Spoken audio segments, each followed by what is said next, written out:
The belief that the rights of man come not from the generosity of the state, but from the hand of God. We dare not forget today that we are the heirs of that first revolution.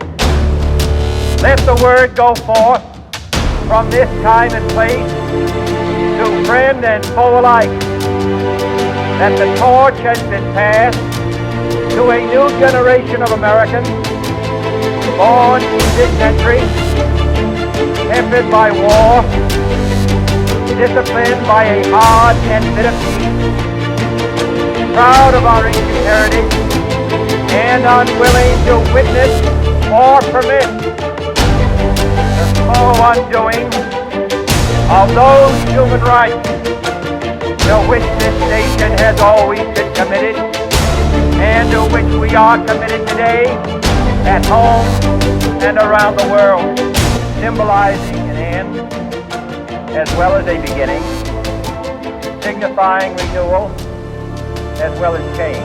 Support any friend, oppose any foe to assure the survival and the success of liberty.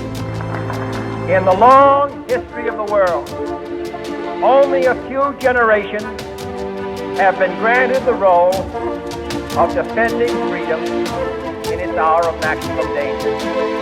I do not shrink from this responsibility. I welcome it.